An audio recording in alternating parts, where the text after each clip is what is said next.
Bonjour et bienvenue dans Internet en roue libre, le podcast où on vous déniche des tréfonds d'Internet, les histoires les plus insolites, les plus drôles. Moi c'est Kiwi, aka Pinkou Kiwi sur toutes les plateformes. Et moi c'est Ave, aka Impératricou. Et aujourd'hui, le thème, c'est le culot en personne. On va commencer avec la première histoire. Ai-je eu tort d'avoir forcé mon frère à m'acheter une nouvelle bague de fiançailles ? Ah ouais, le titre est vraiment bizarre. Pourquoi c'est son frère qui doit acheter une nouvelle bague de fiançailles ? Qu'est-il arrivé à la bague de fiançailles ? Je vais demander ma copine en mariage pour notre 4e anniversaire de couple le 30 septembre. Donc c'est un homme de 26 ans qui parle et sa copine elle a 24 ans. Je prévois ça depuis environ 1 mois et j'ai choisi la bague il y a quelques semaines.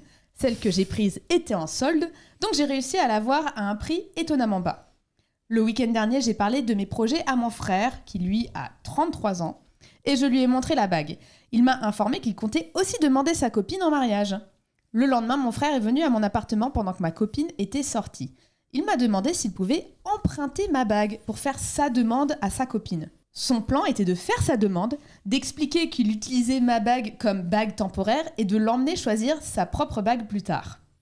Son raisonnement était qu'il ne voulait pas dépenser trop d'argent tout de suite, au cas où elle dirait non. C'est what the fuck ? C'est quoi cette histoire ? J'avais jamais entendu parler de bague temporaire, alors j'ai dit non et on est passé à autre chose. Mardi, il fait sa demande à sa copine, avec ma bague. Il l'avait prise avant de quitter mon appartement.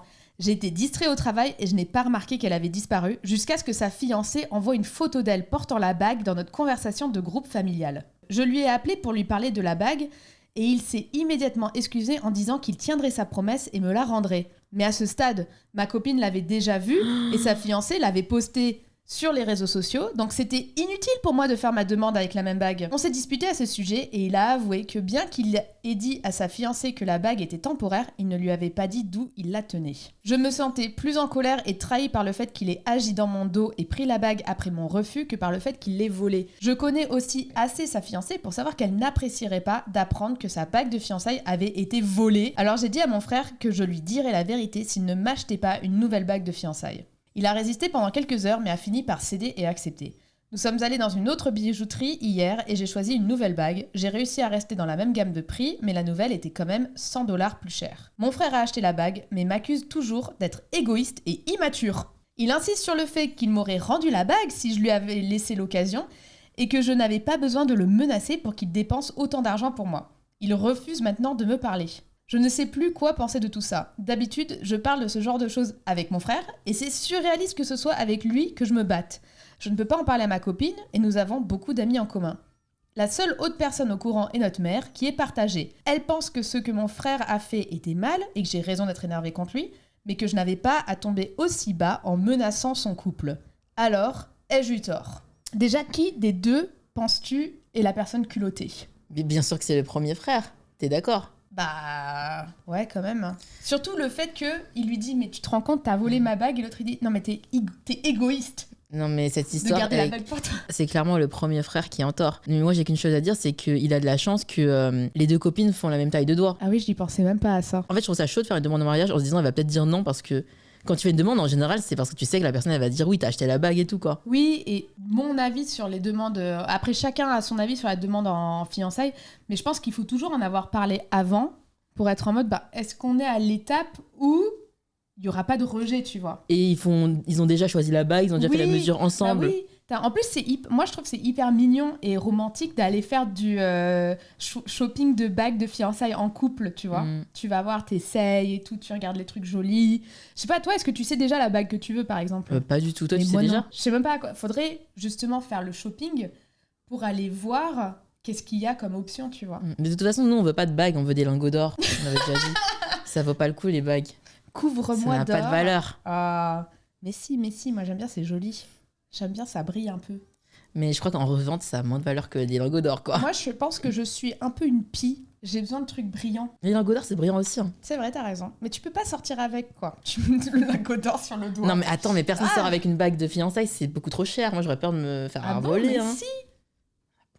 Ah ouais ? Non, personne sort avec des bagues de fiançailles. Hein. T'as déjà vu des filles dans la rue ou dans le métro avec des gros diamants au doigt ? Moi, j'ai jamais entendu ça. J'ai entendu toujours le contraire. C'est en mode, tu la mets, tu la gardes tout le temps. Non, c'est la bague de mariage, l'alliance. Oui, et la bague de fiançailles. Après, moi, je pense que t'as raison, dans le sens où c'est pas mal d'avoir une bague de voyage. Genre, tu pars en voyage et t'as une bague, genre, en plastoc, ou un truc, si t'as pas envie, ou alors tu l'enlèves. Mais non, par exemple, ma maman, elle a toujours porté ces 2 bagues tout le temps. Ah, ok, d'accord. Ouais. Bon, ça raconte n'importe quoi. Non, mais je pense après, ce que tu dis, c'est pas bête. Hein. On a une suite à cette histoire. Une partie 2. Qu'est-ce qui s'est passé ensuite ? Moi, je dirais que ils sont réconciliés parce que ça reste des frères. D'abord, la bonne nouvelle, ma copine et moi sommes fiancés. Wouhou, félicitations. Je l'ai demandé en mariage le jour de notre anniversaire, comme prévu. Ah non, c'est nul, comme ça, t'as la même date d'anniversaire et de mariage. Non, le jour d'anniversaire de couple. Je trouve ça nul de faire une demande de mariage le jour de l'anniversaire de couple. Mais c'est mignon. Faut rajouter une date en plus. Ah. Ouais. Ah, mais après, c'est trop. Pour moi, je pense qu'en Plus général. des cadeaux. Non, mais en général, quand t'es marié, la date du mariage, elle supprime la date d'anniversaire de couple, je Ah, pense. j'avoue. Et la date de mariage supprime la date de fiançailles, je pense aussi. Mais c'est horrible. Ah ouais. Sinon, tu te retrouves avec tous les jours, t'as un cadeau. Hein. Bah oui, Là, c'est ça qu'on veut. Aujourd'hui, c'est le jour où j'ai mangé mon premier chewing-gum. Du coup, Le jour où on s'est tenu la main pour la première fois, oui. le jour où on s'est embrassé pour la première fois. Le jour où on a fait notre premier ciné. Voilà. Là, c'est la fois où je suis tombée par terre, t'as rigolé. Faut tout noter. Alors, elle a dit oui et on a tous les 2 pleuré. J'aime cette femme et j'ai hâte de l'épouser. Et aussi, mon frère est célibataire. J'adore l'update. Quelques jours après mon post, ma mère m'a appelée pour s'excuser. Après avoir bien réfléchi, elle a réalisé que même si j'avais menacé sa relation, mon frère l'avait bien cherché. Elle l'a confronté le lendemain et il a fini par avouer qu'il n'avait pas l'intention de faire sa demande jusqu'à ce que je dise que j'allais le faire. Ah, il y a jalousie entre frères en mode non, il va pas se marier avant moi. Son frère est plus âgé. Son frère est plus âgé. C'est pour ça, ouais. Mon frère est plus âgé, mais j'ai franchi beaucoup d'étapes de vie avant lui. Il n'a jamais semblé amer à ce sujet. On a toujours été proches et on s'est toujours soutenus, c'est pourquoi j'ai été complètement prise au dépourvu par ce qu'il a fait. Découvrir que j'allais faire ma demande l'a fait paniquer. Il a spontanément dit qu'il allait le faire aussi, mais a flippé à l'idée de choisir une bague de fiançailles et a conçu un plan qui, selon lui, avait du sens sur le moment. Utiliser la mienne et emmener sa copine en acheter une nouvelle plus tard. Ce plan a été ruiné quand j'ai dit non, alors il a volé ma bague. Le nouveau plan était de faire sa demande avec, de l'emmener en acheter une nouvelle, de trouver une excuse pour passer chez moi le lendemain et de remettre discrètement la bague dans mon appartement. Je n'étais même pas censée savoir qu'elle avait disparu. Ce plan aussi a été ruiné à cause de l'annonce immédiate de sa copine. Il savait qu'elle allait le faire, mais pas qu'elle montrerait la bague. Ensuite, il s'est énervé que je l'oblige à m'en acheter une nouvelle, parce qu'il avait dit à sa copine qu'il allait lui en offrir une aussi. Donc son plan pour s'épargner l'effort de choisir une bague allait finir par lui faire en acheter 2. En gros, ma mère lui a fait admettre que toutes ses fiançailles étaient une réaction de panique. Elle a dit qu'il avait déjà l'air embarrassé quand ils ont commencé à en parler, mais qu'il était dans un sale état à la fin. Elle lui a dit de s'excuser sincèrement auprès de moi et il m'a appelé 1 heure plus tard pour le faire. Beaucoup d'entre vous ont dit que sa copine méritait de connaître la vérité, et je suis d'accord. La seule raison pour laquelle je l'avais pas fait, c'est que je pensais que ça devait venir de mon frère. Alors j'ai profité de l'occasion pour lui dire que s'il l'aimait vraiment, il lui dirait la vérité. Il l'a fait. Je ne sais pas trop ce qui s'est dit, mais elle l'a largué. Il m'a rendu la première bague et a refusé mon offre de le rembourser pour ce qu'il avait dépensé pour la nouvelle. Comme certains d'entre vous l'ont recommandé, j'ai attendu 2 jours après ma demande pour dire à ma fiancée ce qui s'était passé. Elle était furieuse, mais m'a rassurée en disant qu'elle aimait sa bague plus que n'importe quelle autre. Comme la première était en solde, je ne peux pas la retourner au magasin, donc on pense à la vendre. Je n'ai pas pardonné à mon frère, mais parce qu'il n'a jamais rien fait de tel auparavant, je suis prêt à lui donner une autre chance. Je limite les contacts pour l'instant, il va devoir regagner ma confiance. J'espère vraiment qu'il le fera.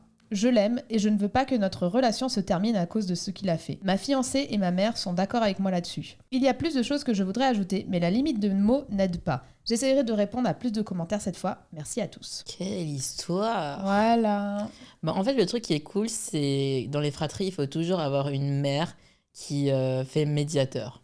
Mais des fois, Je trouve que c'est bien. moi je vois souvent dans ces genres d'histoires que bizarrement le parent va souvent se mettre du côté de la personne qui a fauté parce que tu comprends, oui il a toujours été un peu immature, mais toi t'es la personne mature, toi tu devrais lisser les choses. Ils sont pas toujours justes dans leur vision de la situation, mais là je trouve que la mère a bien fait médiateur effectivement. Ouais, elle était de son côté à lui, donc ça va. Classique hein, du grand frère qui est jaloux du petit frère parce qu'il est plus avancé dans le travail, dans le mariage, etc. Classique. Toi, t'es une grande sœur, t'as déjà ressenti ça ? Non. Ok. Non. Moi, ma sœur, elle s'est Toi mariée.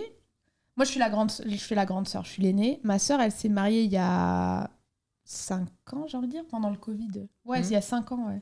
Et en vrai, genre, moi, j'ai jamais ressenti de la jalousie par rapport à ça parce que, Non, c'est ta petite sœur qui s'est mariée. Ouais, ma petite sœur qui s'est mariée, ouais. Et je sais pas, en fait, on a nos plans de vie, tu vois. Genre, si on voulait se marier avant, on aurait pu. Mais on n'avait pas envie, tu vois. Je pense que c'est plus ça. C'est en mode, toi, tu sais que c'est pas ça que tu veux. Mais si toi, t'as envie de te marier, que t'es célibataire, là, tu le sens plus, je pense. Mais moi, ça va parce que ma sœur et moi, on est au même niveau. Donc, il n'y a pas de compétition. Non, mais ouais. En plus, là, la différence aussi, c'est qu'ils ont un grand écart d'âge.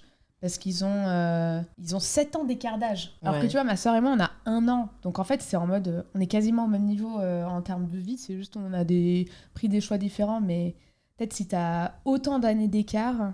Mais moi, je repense à la série Bref. À chaque fois, je parle de ça. Mais dans la série Bref, c'est pareil. C'est le petit frère qui a un emploi ultra bien payé, qui est en couple, marié, etc. Et le grand frère, lui, il est célibataire, il est au chômage. Quand t'es le grand frère et que t'es inférieur à ton petit frère, il y a un petit truc, surtout chez les mecs, je pense, de rivalité masculine. Ouais, je pense. Après, je pense que c'est comment t'as été élevé, tu vois. Est-ce que tes parents, ils t'ont élevé dans la comparaison avec tes frères et sœurs ? Ça peut devenir un truc qui te matrixe un peu, alors que si ça a toujours été, vous évoluez chacun à votre manière, et il n'y a pas de souci, il n'y a pas de premier, il n'y a pas de deuxième et tout, dans ces cas-là, je pense que t'as moins ce matrixage, en fait. Le truc, c'est que, en fait, si c'était son ami qui lui avait fait ça, j'aurais dit, rupture amicale, franchement, ça va pas la tête. C'est quand même un gros truc, ouais. Mais c'est son frère. Après, il a dit, c'est jamais arrivé auparavant. J'espère qu'ils vont se rabibocher quand même. Oui. Ils ont l'air proches. Mais en plus, il s'excuse et tout. Et... Il a racheté la bague, donc ça va, tu vois. Si il avait pas racheté la bague, là, ça aurait été chaud. Ouais, non, vraiment. Et voilà pour cette histoire. N'hésitez pas à nous dire en commentaire ce que vous en avez pensé ou comment vous auriez réagi à la place des protagonistes. Merci pour avoir suivi le podcast. N'oubliez pas de liker la vidéo et n'hésitez pas à nous suivre sur les autres plateformes. Bisous!